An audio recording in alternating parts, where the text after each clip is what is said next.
you for coming to my presentation this morning on the life of the Buddha. So today we're going to journey back in time, roughly 25 to 2600 years ago, to ancient India. We're going to look at the birth of Siddhartha Gotama, or the Buddha as he's known. We're going to talk about his childhood, how he grew up, what led him to his enlightenment experience, some of the meditations that he practiced to attain that enlightenment. And then we're going to talk about some of the early teachings that he gave. And then we're going to talk about his death, like that. So that's a lot of ground to cover in just a short period of time. So I'm going to jump right in. So much like many of the world religions, Buddhism has as its origin story a miracle birth. And in this origin story, the queen of Kipalavatsu in northern India was having a dream. And in this dream, a beautiful white elephant appears with 6 tusks, carrying a lotus flower in its trunk. And the elephant gently places the lotus flower into the queen's side. And then without warning, the elephant leans back and lunges at the queen and enters into the queen's side in that same place. Now it's said that the queen awakes hearing rapturous music, awaking in ecstasy.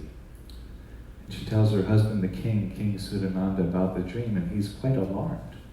So he sends for the seers and sages in northern India to see if they could interpret the dream. And they say, well, king, your queen is pregnant. And 9 months later, she's very pregnant. And she's traveling home to give birth to the firstborn son. Traveling home to her mother, as would have been customary in ancient India at this time. So in this travel, they're passing through what is now Lumbini Gardens. And she's in a convoy in the queen's carriage. And they're traveling through Lumbini, and she becomes very drawn by this beautiful Ashoka tree.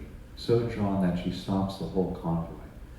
And she exits the carriage, and she becomes entranced by this tree. And as she approaches the tree, she swoons. She falls very faint. And the tree leans forward to catch the queen in her branches. And as the queen falls back into the tree's branches, the baby Siddhartha emerges from her side, from the same place that the elephant placed the lotus and itself jumped into her. Now it's said that Siddhartha landed on his feet, standing upright. The queen and baby Siddhartha walked together through the Lumbini garden. The first 7 footsteps that the baby Siddhartha, took left imprints in the grass. From each imprint blossomed lotus flowers. Now, something very common in most Buddhist temples and monasteries, you may have seen this in Japan actually, is they'll have an imprint of a foot with a lotus image in the middle of it.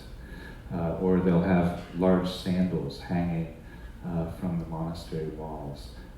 Those are images representing the first 7 footsteps of the Buddha.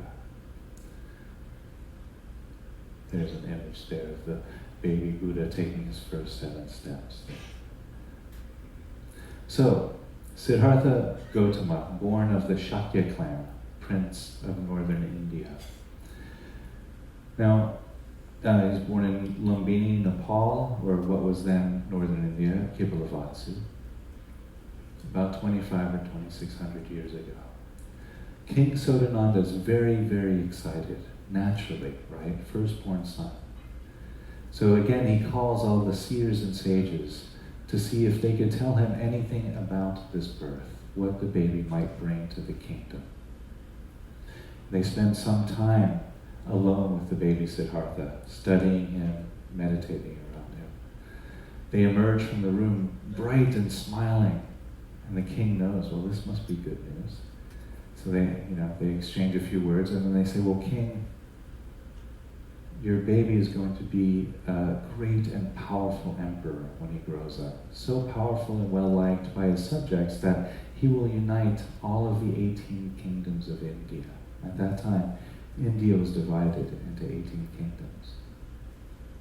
And of course, the king is like, wow, this is great. And then they say, well, he also might be a monk. And of course, that second part of that prophecy greatly disturbed King Sodananda.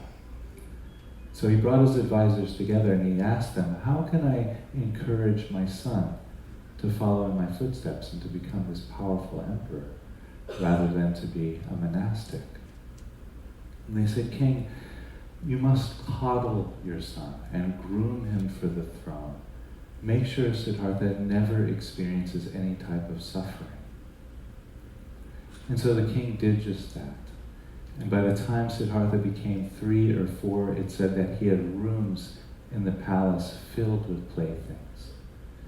When he became old enough to be educated, the king sent for all of the best teachers throughout India to come and educate Siddhartha. And it was said that the teachers would report back to the king and queen, telling them how really a genius Siddhartha was. He was a real child prodigy. He excelled through all of the subjects. And he was educated in the mathematics, sciences of the day, philosophy, religion, politics, and so forth. So very highly educated, even as a young boy. As he grew older, 18, 19, 20, King Sodananda sent for wine and women and fine foods, anything that Siddhartha could have possibly asked for. And it said that during these years, Siddhartha never even thought about what lay beyond the palace grounds. He was so inundated with luxury. When he turned 26, 27, he married to a beautiful young Indian princess named Yasodhara, and said that they fell deeply in love. In fact, there's one very touching story in the Buddhist canon where they're on a rooftop in the palace grounds together, sitting together with each other. And they're in an embrace on this rooftop. And they roll off of the rooftop into the bushes. And it said that they never even noticed the fall because they were so enraptured with each other. So very, very deeply in love, this young couple. However, eventually, Siddhartha does grow curious, and he wants to find out what's outside the palace walls. So he grabs his best friend. His best friend is named Chana. Chana was a stable boy in the palace. He grabs Chana by the arm and says, come on, Chana, let's go see what's outside the palace grounds.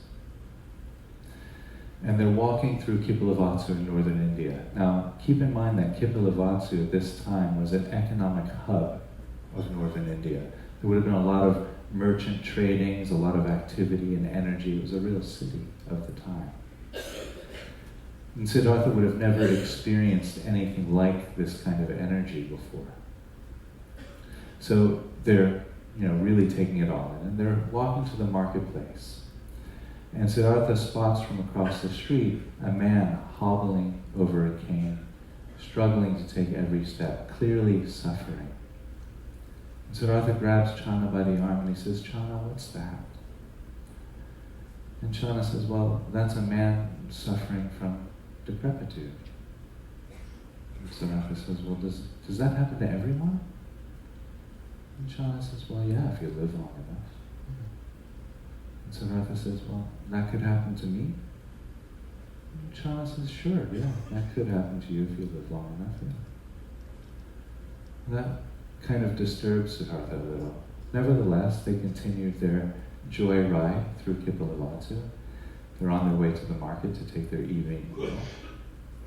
And they're walking down the street, and in the gutter, they come across a man lying in his own excrement and vomit, clearly suffering from disease. And Siddhartha grabs Chana by the arm and he says, Chana, what's that? And Chana says, well, that's a man suffering with disease and dysentery. And Siddhartha says, well, does that happen to everyone? And Chana says, well, we're all susceptible to that experience. Yeah, sure. Siddhartha says, so that could happen to me. And Chana says, sure, that could happen to you. Yeah. Well, now this really starts to irritate Siddhartha. And we can see his paradigm is starting to shift, right? He would have read about old age and dysentery in his studies, but now he's witnessing it firsthand. So he's starting to see something different. Nevertheless, they take their meal in the marketplace. They come out after dining. They're walking through Kipalavatsu. Night is starting to fall. And they come across a funeral procession. And there's one man carrying a stretcher, and then 6 feet behind him, carrying the other side of the stretcher. And in between those two men, there's a corpse, purple, rotting. And over the corpse, there's family members weeping and sobbing. And Siddhartha grabs Chana by the arm and he says, Chana, what's that? And Chana says, well, that's a dead man, that's a corpse. And Siddhartha says, well, does that happen to everyone? And Chana kind of chuckles. It's like, well, yeah, that definitely does happen to everyone. Siddhartha says, so that'll happen to me? And Chana says, yeah, that definitely will happen to you someday. So that really disturbed Siddhartha. And he comes to this question. What is this suffering? What is this life that has so much joy and pleasure and laughter and love, and yet so much suffering? And how can we accommodate both? And this is known as Siddhartha's great question. What is suffering? Now they make their way back to the palace grounds shortly after that experience, but Siddhartha's carrying this question, and it's said that this question pierces Siddhartha's heart the way a poison arrow would pierce the heart of a lion during the hunt. In some of the other early texts, it says that this question felt for Siddhartha as if he'd swallowed a hot piece of coal and was trying to regurgitate it. You can kind of imagine what that might feel like, right? Trying to bring up a hot piece of coal. And weeks went by, and it wasn't getting any easier. And months went by. And his wife becomes pregnant. And she gives birth to their firstborn son. And he names his firstborn son Raul, which in Pali, the language of the Buddha, Raul means fettered. So he names his son that which will keep me attached. Kind of a foreshadowing for the events that we'll soon see. So one night, shortly after Raul is born, he goes to visit Yasodhara's quarters. She's sleeping there peacefully with the baby on her shoulder. And he thinks to himself, if I kiss them goodbye, I will never leave. And with that thought, he leaves his home in search for the answers to suffering. Now, Siddhartha would not have been alone in this decision in ancient India at this time. 5th century BCE India was a renunciant culture. There were many, many people, men and women, leaving their homes for homelessness in search of answers for existential questions, like, is there life after death? Are the soul and body identical or different? What is the meaning of life? And so forth. So these were the types of seeking that was going on in ancient India. So Siddhartha would have been in good company. So after about 3 days of his first journey, he comes across a man meditating close to the side of the road, maybe 100 yards back, underneath a shade tree. And from the road, he can see this man is radiant and glowing. He thinks, well, that looks pretty good. Maybe I want some of that. So he goes to this man and he disrupts his meditation. He says, tell me about your practice and who your teacher is. And the man says, well, I study at an ashram not far from here with a very wonderful teacher who has many, many students. Maybe another two days' journey down the road. Go to see him. He will teach you. And Siddhartha does just that. And he reaches this ashram. And he finds this teacher, and the teacher does take him on as a student. And keep in mind now, Siddhartha is something of a child prodigy, something of a genius, and he has this question that is burning a hole in his heart and mind. Right? So with that desire, with that drive, and that intelligence, he enters into this practice. And it said that within 6 months, he mastered everything that this guru had to offer. All of the very, very subtle and fine, intense meditation techniques, and all of the yogic asanas. So he quickly became a master. Yet he was still left wanting. He couldn't find the answers to this question of suffering. So he leaves that guru, and he travels a few more days, and he finds another guru. And that guru takes Siddhartha on as a student. And again, same result. About 6 months later, Siddhartha has mastered everything that that guru had to offer. Yet still no answers to suffering. So he leaves, and he heads south into India, deeper into India. A few more days' journey on the travel there, and he comes across a band of 5 ascetics. Now, in case you're not familiar with the practice of asceticism, what that is, it's the belief that the human body holds all of the suffering that we could possibly encounter. And if we can somehow beat our body into submission, then we can transcend our suffering. So Siddhartha thinks to himself, well, I lived in the lap of luxury all my life. Maybe if I try the other side of that, the other extreme, I can find the answers to suffering. So with that thought, he enters into the practice of asceticism. And it's said that for 6 years, Siddhartha ingested 1 grain of sesame salt, 1 grain of rice, and 1 drop of water for 6 years. This slide here is a photo that I took of a sculpture in Lumbini, Nepal, depicting Siddhartha at the height of his practice of asceticism. Literally a skeleton with just a thin sheet of skin draped over the bones. A stark illustration, if you will, clearly showing this man's desire and drive to find the answers to this question. Brings me to the story of the broken lute. So here's Siddhartha meditating as an ascetic with his other 5 ascetics on the side of the river. Midday heat in India, sun beating down on his face and body, sweat pouring out of his skin, deep in a meditative absorption state, eyes closed.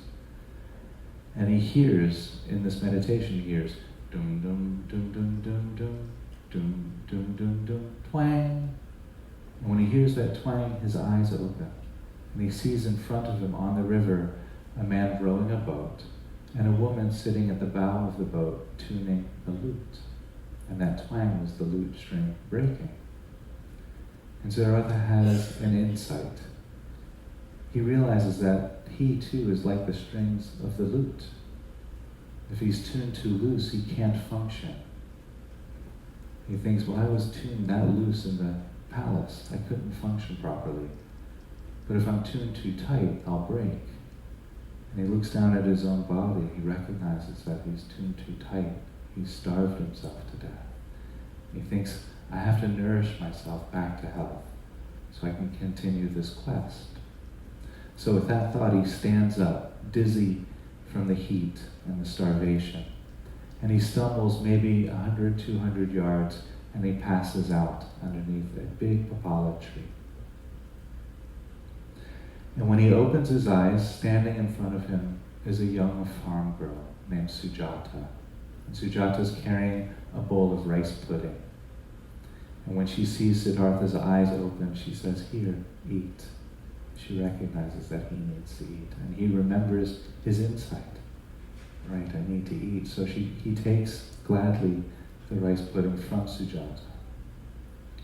And it's kind of a touching exchange in the canon where she keeps putting the rice pudding away and he keeps asking for more because he knows now he needs to nourish himself back to health. And soon into this exchange, she recognizes that he is actually a master already, She can see his radiance, his aura, even in this starved state. And so she agrees to keep returning back to the Papala tree every evening with food so that he can regain his strength. Now, the story of Sujata in the Buddhist canon is really considered to be the story of grace. In Christianity, we have the idea of divine grace, right? That help is always there if we know how to ask for it.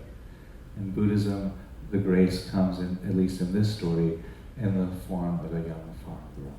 Like that. So Siddhartha does eventually gain his strength back. We're not sure how long that took, a couple of weeks maybe. And he heads out onto the road, and he reaches an area called Bodh Gaya in northern India. It's still there today. Many monasteries and temples there. You can go visit at some point. It's beautiful, actually. And so he reaches Bodh Gaya, and he finds another papala tree, a huge papala tree with a lot of shade. Hot day, he falls underneath the papala tree. And he regains his strength after some time, and he takes on a meditation posture. And he thinks, I won't leave this tree until I have the answers to suffering that I'm looking for. So he makes this dedication.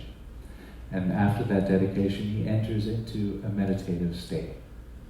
Now, I'll just walk us through the type of meditation that he was doing. We won't actually meditate here today. But if you do come and see me in the Cosmos Lounge at 9 a.m., we're doing a meditation practice very similar to the one Siddhartha was doing. So you have a head start if you were there.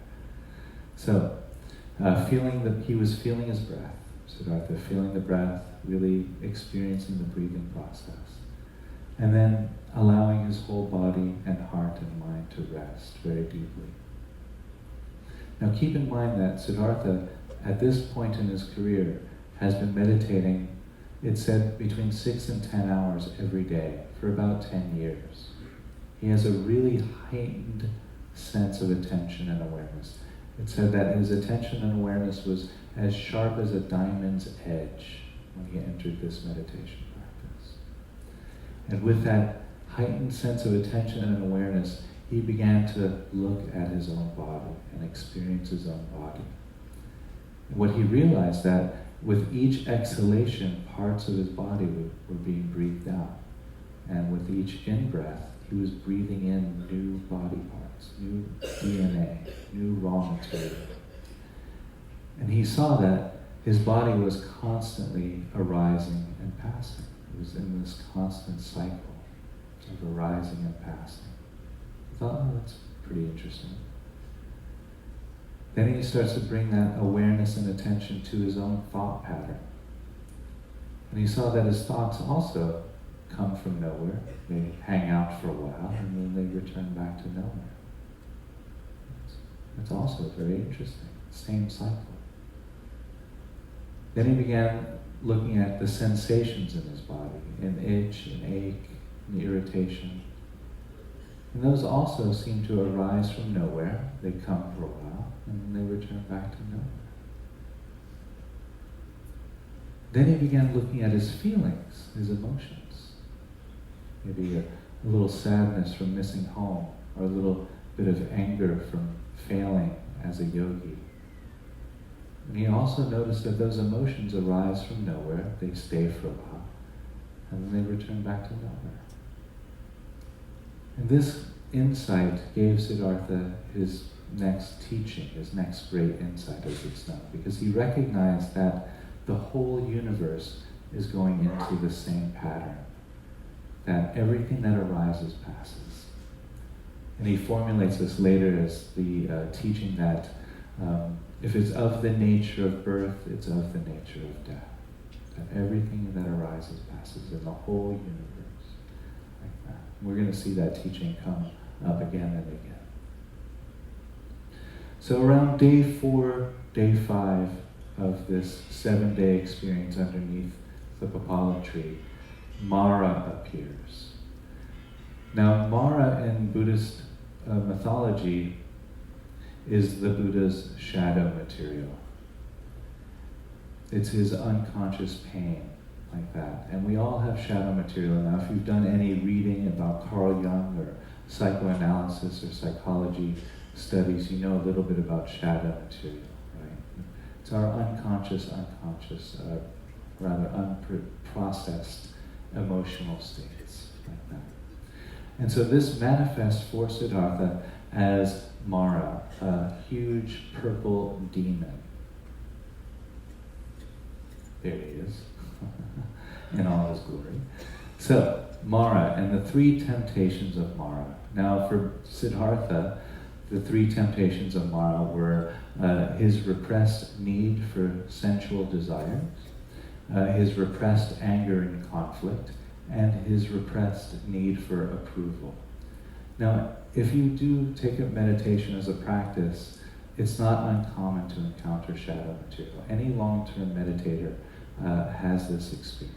So if there are any meditators here who have been meditating for a long time, you would know that this happens to any long-term meditator.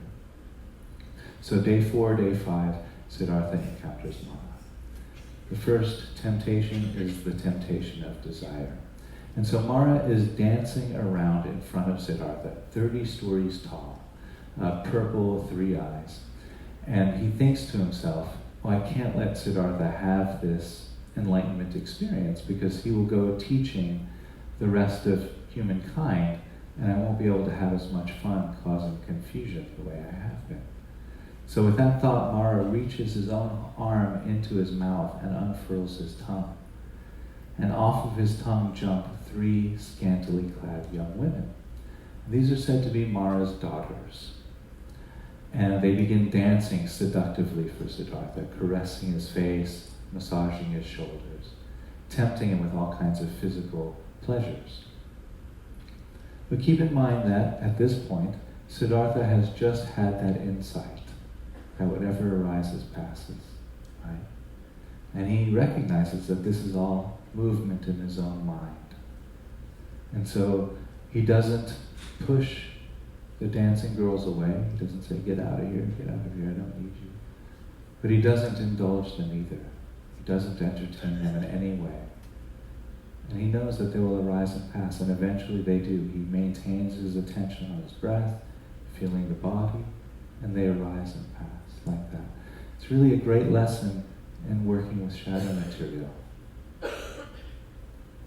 But Mara's not done yet. Anger and conflict. And as I just kind of hinted at, Siddhartha would have had a lot of anger and conflict at this point in his career, repressed. He's left the wife that he loved so dearly, his newborn son, only to fail twice as a yogi in finding the answers to suffering. Although he achieved meditative states, he did fail in that way. Also failing as an ascetic, starving himself almost to death. So really, in a way, we could almost see Siddhartha as a man who has hit rock bottom at this point, if you will.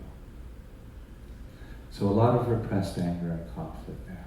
And so this manifests for Siddhartha as Mara, again, 30 stories tall, huge, purple, 3 eyes. But now he's quite a bit distance away from Siddhartha, off in the distance, and Siddhartha can kind of see him dancing around on the horizon. And in front of Mara, there's a huge army of demons, very ferocious looking demons. And this army with Mara begin marching towards the Bodhi tree, the Papala tree, where Siddhartha is meditating. And Siddhartha can hear the war drums, dum, dum, dum, dum, dum, dum, dum. And he can smell the oil from the flaming arrows. And he hears the bows being drawn back and the arrows being launched into the air. And Siddhartha opens his eyes and he sees the flaming arrows arcing over at him.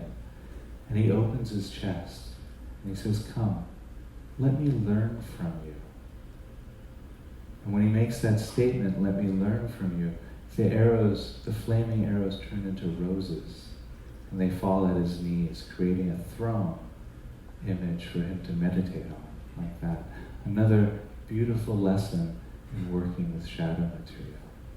Let me learn from you. Lovely. So around day 6 of the meditation now, Mara has subsided. And again, Siddhartha now really intense level of attention and awareness. And he points that attention and awareness inward at his own ego, at his own experience of being an I. Because that is what we really think of as being permanent. That's our habit. We experience this I looking out at a world out there. Right? Siddhartha recognized that, well, maybe that is permanent because everything else is coming and going. And he saw that that too is coming and going, that there's nothing, he saw there was nothing in his experience that he could say, that's me. Because everything's constantly changing. And so his experience of being a separate I, of being an ego, started to dissolve. And it said in the text, it was like putting butter in a hot pot of boiling water.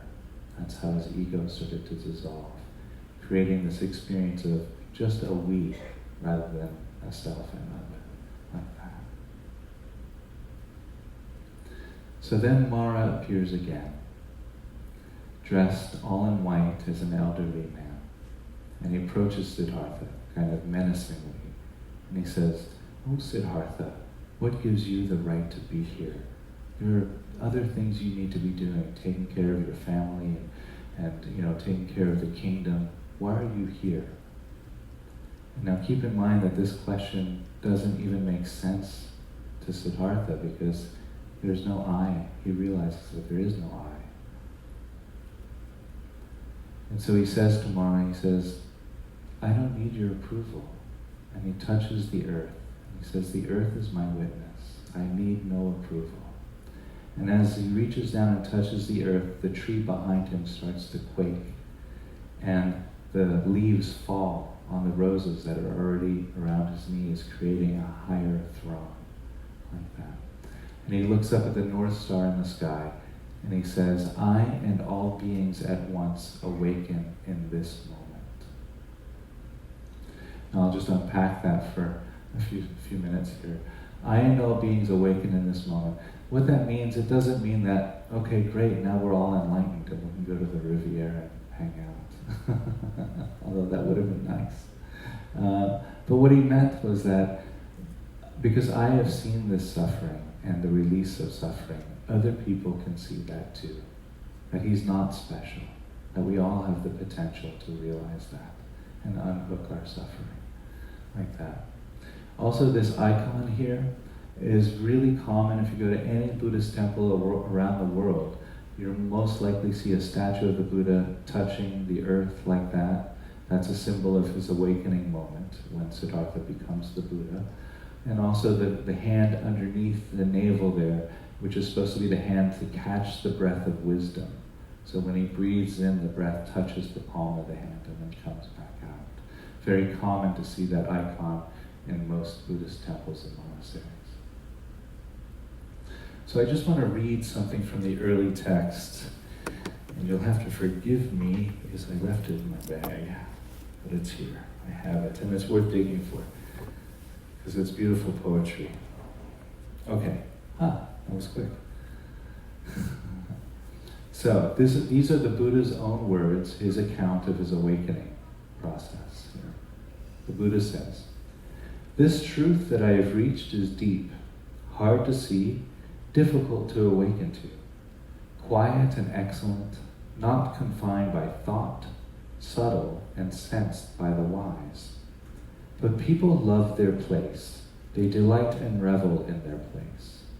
It is hard for people who delight and revel in their place to see this ground, this conditionality, conditioned arising.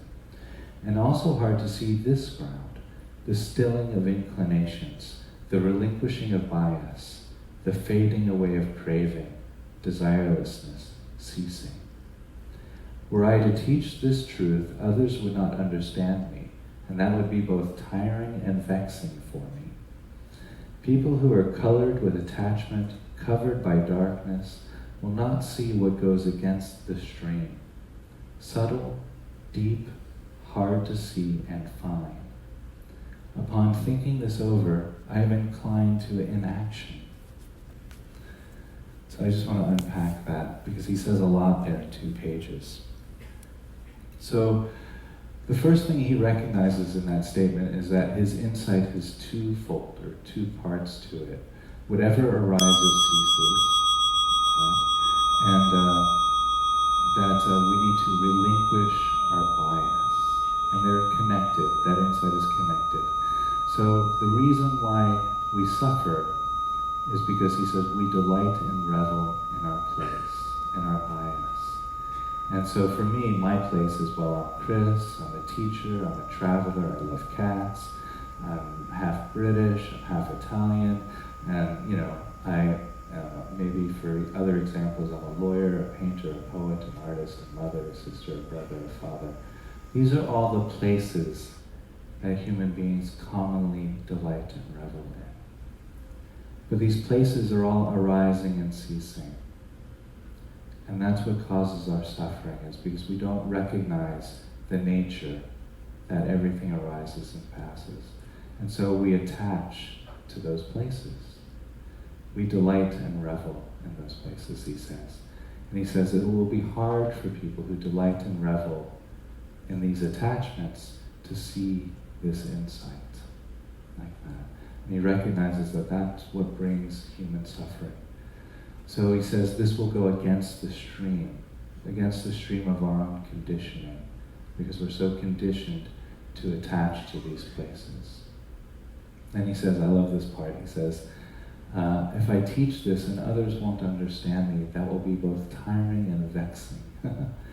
So really showing the human quality of the Buddha, even though he's this enlightened being, he's also very much a human being. And it's great that throughout the Buddhist canon, that's constantly reminded, that we keep seeing his humanity, even though he is an enlightened being. Like that. It's lovely. So then he says, I'm inclined to inaction. And actually that's true. He said that he wouldn't teach. He said, nobody will understand me, so I'm going to live in the forest as a hermit and live out the rest of my days in solitude for that reason. So just as he has that thought, Brahman appears. Brahman is the Hindu god of creation. Brahman has 4 heads. Loving kindness, compassion, joy, and equanimity are what the 4 heads represent. And it's great that it's Brahman who shows up to help the Buddha, because we see those qualities showing up in all of the Buddha's teachings. And he's the god of creation, so he's going to help the Buddha create a teaching, to verbalize a teaching. And so it's said in the text that Brahman shows up as quickly as a strong man flexes his outstretched arm. So the Buddha thinks, oh, I'm just going to be a hermit, I won't teach. And then, whoop out, and Brahman is there. So you can imagine, he's just there, you know. And so Brahman says to the Buddha, he says, oh Buddha, you have to go forth and teach. He said, there are many, many beings with just a little bit of sand in their eyes. And when they hear the insights that you have to offer, they will wash the sand from their eyes and release their suffering the way you have. And so with that encouragement, the Buddha does go forth and teach. He wanders for 49 days, and he finally ends up in a place just outside of Varanasi in northern India, a place called Sarnath, in a deer park, and it's still there today. There's all kinds of monuments to this moment, and temples and so forth, so you can go visit it. It's quite beautiful. So Siddhartha, now the Buddha, enters this deer park, and as he's walking into the deer park, he comes across his 5 ascetic friends, and they're still there practicing. And they see Siddhartha, the Buddha now, and they see that, oh, he's fed and stronger, and they think, oh, he's lost his way, he must not know what he's doing. But as Siddhartha gets closer, they recognize that he's radiant and glowing, and they think, well, maybe he knows something that we could use, so they begin to want to listen to him. And this becomes Siddhartha's first teaching. It's known in the text as the discourse which sends the Dharma wheel in motion, or in some of the other translations it's just known as the first turning of the Dharma wheel. The Dharma wheel, by the way, is a famous icon. You'll see it in many temples and monasteries. It looks kind of like a sailing ship wheel. And it's also the wheel on the flag of India. So that's the Dharma wheel. So the first discourse, which sets the Dharma wheel in motion, he begins by teaching the middle way. And in this teaching in particular, he uses finding the middle path between the extremes of self-mutilation and self-indulgence, clearly talking to his audience of ascetics. He also talks about whatever arises ceases, that we keep seeing over and over again, that coming up in his teaching. And then the Four Noble Truths, and in case you weren't with me at my talk a few days ago, I'll just recap the Four Noble Truths. Life contains suffering. We suffer due to our emotional reactivity. There is a potential for unplugging that emotional reactivity. We don't need to react that way. And we do that by cultivating mindfulness in our life. And he pointed at 8 different ways of bringing mindfulness to life. That's the Eightfold Path. So I just want to talk a little bit about the Buddha's death. Because on his deathbed it said that he gave actually one of his most profound teachings. Now the Buddha taught for 40 years. He lived to be 80. And in that 40-year teaching career, he amassed quite a following. Many, many students all throughout India. And it was customary for him and his attendants to travel from temple to temple, giving talks and encouragement to the young monks and nuns and lay people that were practicing his teachings. And so such was the case. Him and his attendants are traveling throughout northern India one season, and now he's 80 years old, quite elderly at this time. And they stop in a place called Kushinagar, also in northern India, very close to Lumbini. And they stop underneath a shade tree to beg for their morning meal, also very customary and still done today in many Buddhist cultures. So they're begging for what's known as alms. And the Buddha receives in his begging bowl pork and rice. Now in some of the texts it says that the Buddha knew that the pork was spoiled. In some of the texts it says he didn't know. But we do know for sure that he ate the pork and he fell very ill. And so he calls his attendant, his head attendant, Ananda. He says, Ananda, these are my last hours. Let's make preparations. So they create a bed of flowers for Siddhartha to lie in underneath this shade tree. The other attendants go throughout the neighboring villages, telling the lay people and the monks and nuns to come, that Siddhartha will pass. And so there's quite a group there bidding farewell to the teacher, the Buddha. And so Ananda leans over the Buddha and he says, Buddha, you haven't appointed a successor. How shall we proceed? And the Buddha says, I've shown you a way. Be a lamp unto yourself. And that teaching is often pointed at to illustrate the non-dogmatic approach that Buddhism maintains even today. I've shown you a way.